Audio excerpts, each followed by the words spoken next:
అప్పుల బాధలు వెంటాడుతున్నాయా? అయితే 6 JVR వారి జాతిరత్నాలు ధరించండి. హలో అండి, అందరికీ నమస్కారం. మనతో ఉన్నారు ప్రముఖ పల్మనాలజిస్టు డాక్టర్ సాయి గారు. సార్ నమస్కారం సార్.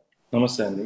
సార్, కోవిడ్ మరొకసారి రాబోతుందని చెప్పేసి, ఇప్పటికే చాలా మందికి కోవిడ్ సోకిందని చెప్పేసి, ఇది కొత్త రకం వైరస్, చాలా డేంజరబుల్గా ఉంది, కర్ణాటకలో ఒక వ్యక్తి కూడా చనిపోయారు, ఇలా రకరకాల విషయాలు స్ప్రెడ్ అవుతూ ఉన్నాయి. నిజంగా ఏంది, కోవిడ్ మరొకసారి భయపెట్టబోతుందా మన దేశాన్ని?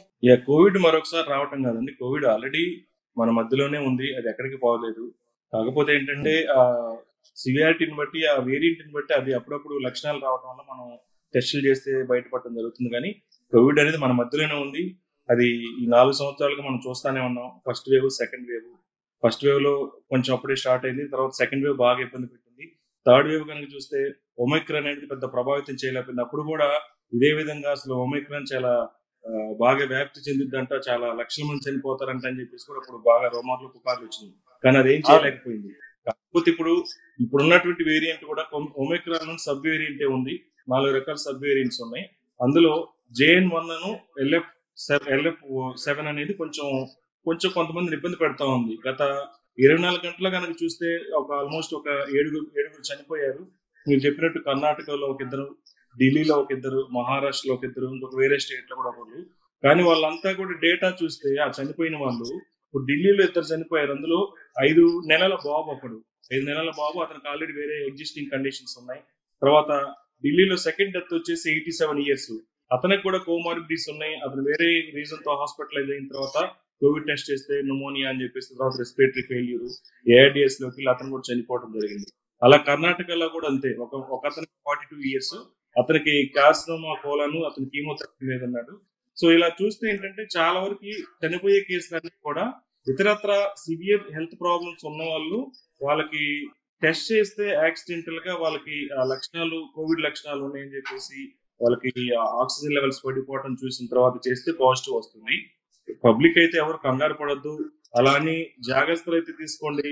ఎవరైతే హై రిస్క్ గ్రూప్ ఉన్నారో, డయాబెటీస్ ఉన్న వాళ్ళు కానీ, పెద్ద వయసు ఉన్న వాళ్ళు కానీ, ప్రెగ్నెంట్ ఉమెన్ కానీ, క్యాన్సర్ కీమోథెరపీ మీద ఉన్న వాళ్ళు కానీ, ఎవరైతే ఇమ్యూనిటీ లెవెల్స్ తక్కువ ఉంటే, ఇమ్యూనో కాంప్రమైజ్డ్ పీపుల్ కొంచెం జాగ్రత్తగా ఉంటే వాళ్ళకి ప్రాణాపాయం లేకుండా ఉంటుంది. ఎందుకంటే మనం గత అనుభవం దృష్టిలో పెట్టుకుంటే కోవిడ్ అనేది జీవన వ్యవస్థని స్తంభింపజేసి ఆర్థికంగా చాలా మందికి ప్రాణ నష్టం కూడా జరగటం జరిగింది. కాకపోతే ఇది గత 2 వారాల నుంచి చూస్తున్న మనం కేసెస్ అయితే పెరుగుతున్నాయి, కానీ మనకు అఫీషియల్ గా అయితే 4,000 కేసులు అని చెప్తున్నారు. కానీ బట్ ఇంటూ 10 times వేసుకోవచ్చు, మనం ఇంటూ 10 కానీ 20 times కానీ వేసుకోవచ్చు. ఎందుకంటే చాలా చోట్ల అన్ని అఫీషియల్ గా టెస్ట్ చేసి మనకు రిపోర్ట్స్ అని చెప్పట్లేదు. అందుకని మనం అప్రమత్తంగా అయితే ఉండటం చాలా అవసరం ఉండేది ఇప్పుడున్న సిచ్యువేషన్ లో. సార్, మీరు అన్నది ఓకే. వేరియంట్ ఎలా ఉంటుంది అంటే సింటమ్స్ ఏ రకంగా ఉంటాయి, గతానికి ఇప్పటికీ వేరియంట్కి ఉన్నటువంటి తేడా ఏంటి? సిమ్టమ్స్ అయితే ఎప్పుడు ఒకటే ఉంటాయండి, ఏ జబ్బుకైనా కానీ. సిమ్టమ్స్ అనేది అప్పుడు కోవిడ్ లక్షణాలు, జలుబు, దగ్గు, జ్వరము, గొంతు నొప్పి, అలసట, వాసన లేకపోవటం, కొంతమందికి టేస్ట్ తెలియకపోవటం. సో ఇవన్నీ కామన్ గా ఉండే లక్షణాలే. ఇది ఇనిషియల్ గా అంటే ఒక తీవ్రత వరకు. ఎవరికైతే లోపలికి వెళ్ళి లంగ్స్ లో కూడా అటాక్ అయ్యి ఆక్సిజన్ తీసుకోవటం ఇబ్బంది అయ్యి, శ్వాస తీసుకోవటం ఇబ్బంది అయ్యి, ఆక్సిజన్ లెవెల్స్ పడిపోయి, ఎవరైతే ఆక్సిజన్ సపోర్ట్ అవసరం అవుతాయో వాళ్ళు కొంచెం నెక్స్ట్ లెవెల్ సివియారిటీ కింద చూస్తాం. లక్షణాల పరంగా అయితే అప్పటికి ఇప్పటికి సేమే. కాకపోతే కోవిడ్ కూడా సేమ్, SARS-CoV-2 వైరస్. అందులో సబ్ వేరియంట్స్, ఇవన్నీ వేరియంట్స్, సబ్ వేరియంట్స్ అంటాం. ఇప్పుడు మనకు ఫస్ట్ వేవ్ లో చూస్తే కనుక డెల్టా, ఫస్ట్ వేవ్ లో ఆల్ఫా అది వేరియంట్, సెకండ్ వేవ్ లో డెల్టా వేరియంట్, తర్వాత థర్డ్ వేవ్ లో చూస్తే ఒమైక్రాన్ వేరియంట్. ఇప్పుడు చూసేది ఒమైక్రాన్ లోనే సబ్ వేరియంట్స్ మనం చూస్తుంది. సో వేరియంట్స్ అనేవి ఏంటంటే, ఇవి వైరస్ అనేది ఎప్పుడు కూడా తన సర్వైవల్ కోసం ఉత్పరివర్తనం చెందుతూ ఉంటుంది. అంటే మ్యూటేషన్స్ జరుగుతూ ఉంటాయి. ఎప్పుడైతే ఈ మ్యూటేషన్స్ జరుగుతూ ఉంటాయో దానికి ఇమ్యూనిటీని, మనకు బాడీలో ఉన్నటువంటి వ్యాధి నిరోధక శక్తిని ఎస్కేప్ చేసే గుణాన్ని ఏర్పరచుకుంటుంది. అది ఆటోమేటిక్ ఎప్పుడైతే అది ఇమ్యూనిటీని ఎస్కేప్ అవుతుందో దాని యొక్క తీవ్రతను అది పెంచుకోవడానికి ఎప్పుడు ట్రై చేస్తూ ఉంటుంది. కాకపోతే ఈ థర్డ్ వేవ్ తర్వాత ఇప్పుడు వచ్చినటువంటి ఒమైక్రాన్ సబ్ వేరియంట్ ఏదైతే ఈ 4 వేరియంట్స్ ఉన్నాయో, కొంతమందిని అయితే ఇబ్బంది పడుతున్న మాట అయితే వాస్తవం. కాకపోతే వాళ్ళందరూ కూడా ఆల్రెడీ వాళ్ళకి ఇమ్యూనో కాంప్రమైజ్డ్ స్టేట్స్ లో ఉన్న వాళ్ళు, ఆల్రెడీ వాళ్ళకి అండర్లైన్ డిసీజెస్ ఉన్న వాళ్ళు ఇబ్బంది పడుతున్నారు, పెద్దవాళ్ళు, మరీ చిన్నపిల్లలు. అందుకని అందరూ కూడా అన్ని వయసులో కూడా జాగ్రత్తలు తీసుకోండి. ముఖ్యంగా బయటకు వెళ్ళినప్పుడు విధి తప్పకుండా మాస్క్ ధరించండి. నిన్న కనుక చూస్తే మనం దురదృష్టం చేత చూసాము, మన ఇన్సిడెంట్ ఒకటి కర్ణాటకలో జరిగింది. అలాంటి అదే ఇన్సిడెంట్స్ వీలైనంత వరకు అవాయిడ్ చేయడం అనేది చాలా ముఖ్యం. మనం కూడా మీడియా కూడా అవేర్నెస్ ఇస్తుంది, ఆల్రెడీ పబ్లిక్ కూడా పాటించి కొన్ని జాగ్రత్తలు తీసుకుంటే మళ్ళీ మనం లాస్ట్ ఎప్పుడైతే సెకండ్ వేవ్ లో చూసినటువంటి అరాచకంగా మనం చాలా మంది ఇబ్బంది పడ్డారు. అలాంటి వేవ్ ను మనం రాకుండా కాపాడుకోవచ్చు. కాకపోతే ఇప్పుడు ఉన్న డేటాను బట్టి చూస్తాం, నాకు తెలిసి ఇదంతా ప్రభావం చూపించకపోవచ్చు అని అనిపిస్తుంది. ఎందుకంటే ఇంకొక 10 days లో మనకి వర్షాలు కూడా తగ్గుముఖం పట్టాయి. మళ్ళీ వర్షాకాలం వస్తే మళ్ళీ అది బౌన్స్ బ్యాక్ అయ్యే అవకాశం ఉంటుంది. ఫ్లూ సార్ నడుస్తుంది వర్షాకాలమే కదా కొద్ది గొప్ప. ఫ్లూ కూడా అవ్వచ్చు, మళ్ళీ ఫ్లూ కి కోవిడ్ కి కన్ఫ్యూజన్ రావచ్చు. అందుకని జాగ్రత్తగా ఉండటం అయితే మంచిది. ఇంకా మనకి వ్యాక్సినేషన్ మీద కూడా ఇంకా గైడ్ లైన్స్ రాలేదు. ప్రస్తుతానికైతే వ్యాక్సిన్స్ అయితే అవైలబిలిటీ లేవు. ఇంకా మనకి ICMR కానీ WHO కానీ మన సెంట్రల్ గవర్నమెంట్ ఇండియా నుంచి కానీ కేంద్ర ప్రభుత్వం కానీ బూస్టర్ డోస్ తీసుకోవాలని కూడా ఇంకా ఎక్కడ కూడా మనకి క్లారిటీ ఇవ్వలేదు.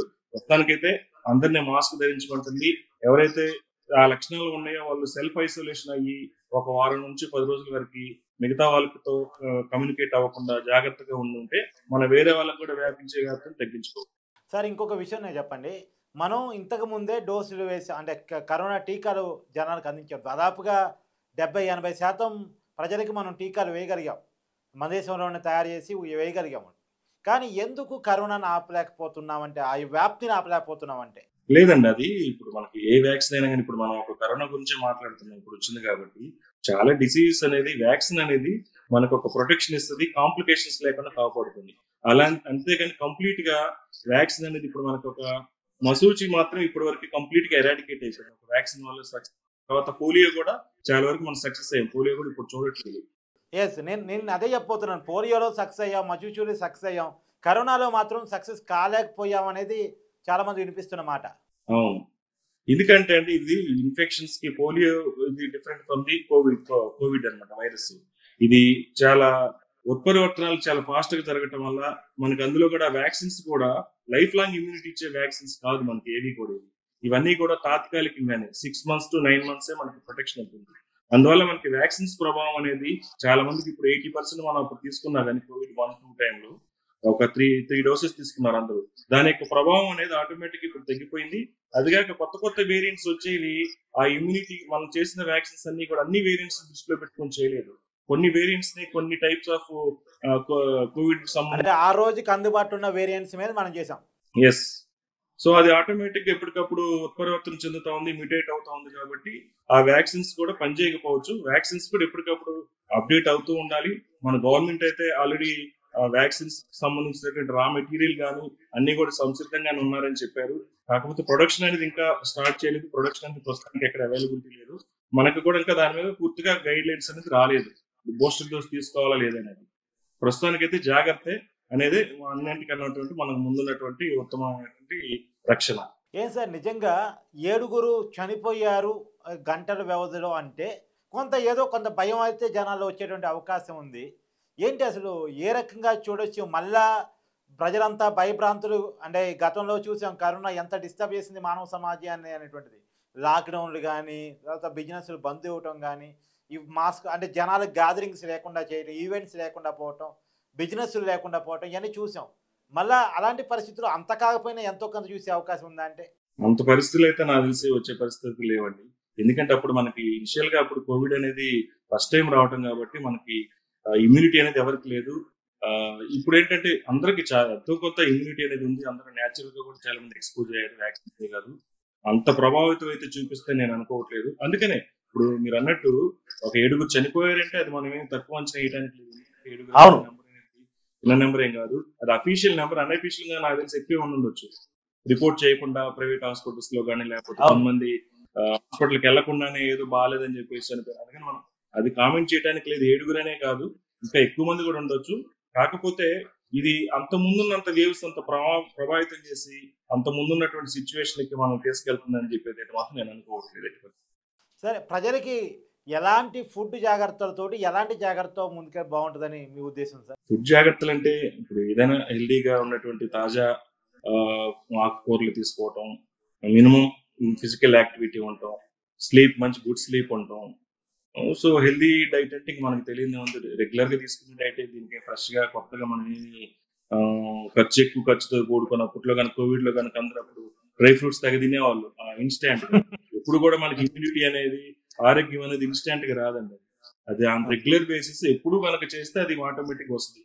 అంతేగాని మనకి డిసీజ్ వచ్చినప్పుడు లేకపోతే మనకి బాగాలేనప్పుడు చాలా మంది బాగా ఆహారం తీసుకోవాలంటారు, అది ఎప్పుడు వర్కౌట్ అవ్వదు. అది మనం ఎప్పుడు కూడా రెగ్యులర్ గా తీసుకుంటే అది మనకి లాంగ్ టర్మ్ మీద మనకి బాడీకి ఇమ్యూనిటీ కానీ ఏదైనా డిసీజ్ తట్టుకునే శక్తి ఇస్తుంది, కానీ తాత్కాలికంగా ఎప్పుడు చేయకూడదు. అందుకని గుడ్ స్లీప్ ఒకటి, ఫిజికల్ యాక్టివిటీ ఒకటి, మంచి తాజా కూరగాయలు, తాజా ఆహారం అంటే ఫ్రోజన్ ఫుడ్ కాకుండా అలాంటివి తీసుకుంటే డెఫినెట్ గా పండ్లు ఒకటి, ఫ్రూట్స్ తీసుకుంటూ ఉంటే మనం డెఫినెట్ గా మంచి హెల్త్ మెయింటైన్ చేస్తూ ఉంటే జనరల్ గా ఇలాంటి వ్యాధుల నుంచి మనం దూరంగా ఉండొచ్చు.